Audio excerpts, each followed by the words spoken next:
Hello and welcome to another Common Core Geometry lesson by eMATHinstruction. Today we're going to be doing Unit 1, Lesson number 3 on types of angles. My name is Kirk Weiler and let's get right into it. Alright, now this is again some review of things that you've seen in previous courses, especially in middle school.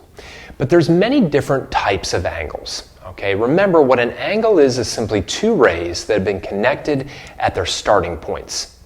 And we classify angles by the amount of rotation it takes to move one ray into another. Now there's a lot of text up on the screen right now, and I'm going to turn around and I'm going to read it for you just to make sure that we've got all the different types of angles down and we can use them in future work. So let's go through them. All right, an acute angle. An acute angle is an angle that has a measure between 0 and 90 degrees. Acute literally comes from the Latin word for sharpening. Acute angles are going to look sharp or they're going to look pointy. Now in contrast, we have obtuse angles. An obtuse angle has a measure between 90 degrees and 180 degrees. These are opposites of acute angles and they're going to look blunt or a bit dull. Very, very important are the right angles. A right angle is one that has a measure of exactly 90 degrees. It represents exactly 1/4 of a full rotation. It is perhaps the most important angle of all in mathematics because it indicates two directions that are completely independent of one another. Think of that in terms of sort of like north and east, right? They're at 90 degrees with respect to each other. A straight angle is an angle that has a measure of 180 degrees. A straight angle represents exactly 1/2 of a full rotation. It would look indistinguishable from a straight line. And finally, probably the least important of all angles are reflex angles. A reflex angle has a measure between 180 degrees and 360 degrees. Reflex angles are important in mathematics, but won't be important in our initial studies. All of these types of angles are important to understand and important to know their names. With the exception of maybe the reflex angle, okay? We're not going to use that much. In Algebra 2, you'll use reflex angles quite a bit, angles that become greater than 180 degrees. In fact, in Common Core Algebra 2, you'll even start talking about angles with negative measurements. But let's not go there right now. In fact, let's get right into the exercises. Okay, exercise number 1. Let me read it off for you. Exercise number 1. Each type of angle is shown below. Judging by sight alone, classify each as acute, obtuse, right, straight, or reflex. All right. Now, most of the time, angles won't have these sort of arc rotations on them. All right. But I really wanted to make sure that you understand what the rotation was, especially for the reflex angle. Take a moment. Look back at those definitions and classify each one of these 5 angles as one of those types. Take a moment now. All right, let's go through them. This first angle, to me, is clearly larger than a 90-degree angle, but not larger than 180. So this is an obtuse angle. All right. On the other hand, the second angle is so large that it goes past a 180-degree turn, and therefore it is a reflex angle. All right, this very pointy, sharp one over here is smaller than a 90-degree angle, and therefore it is acute. All right, our angle down here in the left-hand corner, well, this basically looks like a straight line, and therefore it's what we call a straight angle. All right. And finally, this last one, okay, and this is the toughest one of all without a protractor, but this is our right angle. Okay. Now, the vast majority of times, we're not going to want to judge angles just based on sight alone. We're going to want to have protractors or some kind of other information that allows us to determine whether they're obtuse, reflex, straight, right, or acute. Again, the reflex not so important, but the other 4 terms very important. All right, let me step out of the way for a moment. Write down anything you need to, then we'll move on to the next slide. Okay, let's do it. Exercise number 2. Hopefully you have your protractors handy. If not, get them out now. There's going to be a lot of measurement in this course. Let me read through exercise 2 for you. Find the measure of each of the following angles. Unless otherwise stated, we will always assume we are measuring the non-reflex angle. All right? So always assuming we're measuring the non-reflex angle. Then classify it as acute, obtuse, or right. Name the angle using the 3-letter combination. Each one of these could be named with just a single letter, but I'd like you to use the 3-letter combination. Now, we got some work measuring angles in the last lesson, so take your protractor out now, measure each of these 3 angles, and then classify them as either right, acute, or obtuse. Take a moment. All right, let's go through the measurement. We've got our protractor. Let's bring it down and put the center of the protractor right at point V. All right, taking a look, I can make mine a little bit bigger, which will help out some. And it looks like the measure of this angle is 108 degrees. Again, maybe shrink it down a little bit. Yeah, 108 degrees. Let me use the naming system. All right, measure of angle TVM is 108 degrees. If you said it was the measure of angle MVT, that would be okay as well. Quite frankly, it would also be okay to call it the measure of angle V. It's just in this particular problem I asked you to use the 3-letter combination to get used to it. Okay? Let's take a look at the next angle. All right, in this one I've got to do a little bit of work with my protractor. That was fun. Get the center right there. There we go. A nice 90-degree angle. That was probably pretty obvious by just looking at the picture, but again, it's important to use our protractor in this case. Let me get rid of that thing. And let's call it the measure of angle YOU. And how big were you? 90 degrees. Okay? Obviously, that means that this is a right angle. I forgot to do one part of the problem, which was to classify this. That's a right angle. And our first one was an obtuse angle. I violated one of the primary directives when it comes to answering a math problem, which is do the whole thing, not just the part that you think you're supposed to do. Anyway, let's measure that last angle. Again, this one's a little bit tricky because we're going to have to rotate the protractor. But let me rotate it up like this. Bring it so it centers in point A. Have to rotate it a little more. And it looks like its measure is just a bit more than 50 degrees. I'll call it 51 degrees. Yep, that looks about right. I'm just trying to get rid of that. Oh, that was interesting. I'll make it a little bit smaller. And we'll say the measure of angle CAT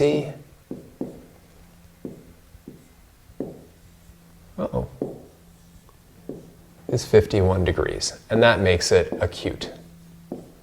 It's a very, very cute angle. Not funny. Math is typically not very funny. I'm typically not very funny. All right, anyway, we've got the 3 angles. Let me pause, get out of the way, so you can take a look, compare to your measurements and your classifications. All right, let's move on to the next exercise. Exercise number 3. Got a little algebra involved in here. You can tell that immediately when x shows up in the problem. Let me read it for you. Given WRX, solve for the value of x and find the numerical values of measure of angle VRX and measure of angle WRV. Let's first talk about that. What does that mean, given WRX? Well, what it means is that points W, R, and X are collinear, right? They all fall on the same line segment.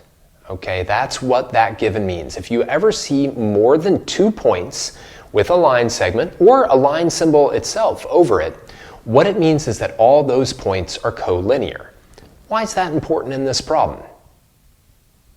Well, it's important because we know that angle measures add, which means this angle plus the measure of that angle must be equal to 180 degrees because this itself is a straight angle. Straight line, straight angle, essentially the same thing. Now, because I know that they add to become 180 degrees, I can solve for the value of x. Why don't you take a moment and go ahead and do that?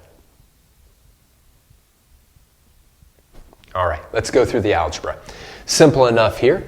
We can say that the angle whose measure is 3x plus 22, when I add that to 2x minus 12, those two angles together must sum to be a straight angle, or 180 degrees. That means I'm going to get 5x, watch out, 22 minus 12 is going to be 10, and that's going to be 180. Subtract 10 from both sides, and we're going to get 5x is equal to 170. That doesn't really look like an equal to. That looks like an equal to. Now I'll divide both sides by 5, and x will be 3, 15, 34. Boy, this is where having a calculator would be nice, wouldn't it?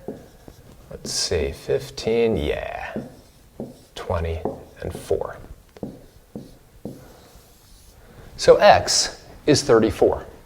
Now, that doesn't mean that we're done with the problem. In fact, in order to finish out the problem, we still have to figure out what the numerical values of vrx and wrv are, but that's as simple as taking the 34 and substituting them both into these two expressions.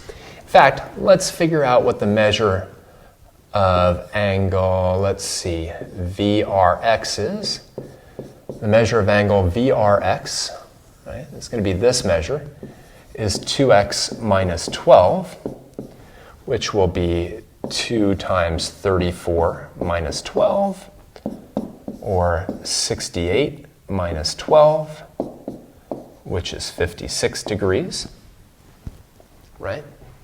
Now, we can certainly figure out the measure of wrv by substituting 34 into there. Let's do that. The measure of angle wrv is 3 times 34 plus 22, which is going to be 102, yep, plus 22. Sorry, I have to think about my multiplication in my head, and that's going to be 124 degrees. So we've got those two angles. And we're done with the problem. I will say, though, that there's a very nice check in this problem, right? I've got those two angles, and what I can now see is if I add them together, will I get a straight angle? Will I get that 180 degree angle? Well, let's take a look at that really quick. Let's do it over here on the side of our board. Whoops, that's not right. Not 126, it's 124. Let's add to that the 56. 0, carry the 1. And yeah, that's 180 degrees. 180 degrees. Make sure I'm not blocking the answer. All right, so what we're doing here, we probably could have done even in the last lesson. But just as a reminder, we saw something new, which was this given, the idea of that 3 letters with the bar over it, meaning that the points were collinear, and then using the fact that angles add to set up an algebraic equation that allows us to solve for x and find the measure of the individual angles. Take a moment now and copy down any of this that you need to before we go on to the next problem. Okay, let's move on. Exercise number 4. Okay, let me read this one to you. It says, given that angle NMQ is right, answer the following questions. Letter A, if measure of angle PMQ is 40 degrees, find the measure of NMP. And letter B, totally separate, if the measure of angle NMP is twice the measure of angle PMQ, find the measure of angle NMP. Okay. Now, a couple different things before I have you jump in and work on this problem. First things first, we're told that this angle, NMQ, is a right angle. And notice the symbol for right angle. I know you've probably seen that in other courses, in middle school and even earlier grades, but we always use a little kind of square symbol to show a right angle if we've been told it. Now, I didn't necessarily have to put that into the diagram for you, but it's a good way to introduce it, okay? So why don't you take a moment, pause the video, and see if you can work out the answer to letter A. We'll take a look at that, then we'll move on to B. Okay, let's work through it. First, let me get rid of this. No need to have it. What do we really know? In this problem, what we know is that this angle has a numerical value of 90 degrees. We were then told that the measure of angle PMQ, which is this angle, is 42 degrees, and we're asked for the measure of angle NMP, which is this angle. Well, because angles add, we can say that the measure of angle NMP must be that overall angle, 90 degrees, minus the 42 degrees, which gives us 48 degrees. All right? We don't really have to set up an algebraic equation for that. We know that the whole is 90 degrees. That almost looked like the whole. That the whole was 90 degrees. We know part of it is that 42 degrees. We can subtract it away to find that other part, 48 degrees. And of course, it's an easy then check to say 48 plus 42 is 90. Now, importantly in this problem, letter B has nothing to do with letter A. We don't want to take those results and carry them over. So pause the video for a minute if you need to write down the work from letter A, because then I'm going to erase at least the work that's over here on the diagram. Okay, let's take a look at B. B involves a little bit more algebra than A did. I mean, really, A just involved a little bit of subtraction. All right, let me read letter B again. If NMP is twice PMQ, find the measure of angle NMP. All right? Now, you've seen this kind of wording before. If this is twice this, right, then we have to set up an equation. Okay? So let's make sure that we get it. NMP is twice PMQ. I'm going to do a little let statement. Yeah, I know, let statements. Let measure of angle PMQ, I'm going to let that equal x. And then because NMP is twice that, we have really no choice. Angle NMP is going to be 2x, right? We know NMP is twice PMQ. So now, because we know that this is x, and this is 2x, and this is 90, we can set up an exceptionally easy equation to solve. We can simply say x plus 2x is equal to 90. Of course, that gives us 3x is equal to 90. Divide both sides by 3, and x is equal to 30. Now, just to make sure, it asks us to find the measure of angle NMP. NMP is actually the one that's 2x, not the one that's x. So now we do what's called back substituting. The measure, whoops, not quite. Let's try that again. The measure of angle NMP then will be 2 times 30, or 60 degrees. All right, simple enough. But we had to interpret that statement about this angle being twice that angle. That allowed us to solve an algebraic equation to find the measure of both angles. All right, take a moment, write down anything you need to, and then we'll move on. Okay, let's do it. So what did we learn today? Well, what we reviewed were the different types of angles: the acute angle, the obtuse angle, the right angle, the straight angle, and even the reflex angle. Okay? All of these are going to become important Probably the single most important piece of terminology is the right angle, because we'll tell you that they're right angles, and then you have to know what that means. Immediately know, that means that we have a 90-degree angle. Sometimes it'll be important to know whether angles are acute or obtuse, less than 90 or greater than 90.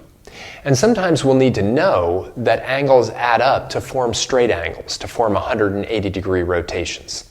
As I mentioned numerous times, the reflex angle probably is not going to be as important as the other ones, but you'll see that in later courses. For now, let me just thank you for joining me for another Common Core geometry lesson from eMATHinstruction. My name is Kirk Weiler, and until next time, keep thinking and keep solving problems.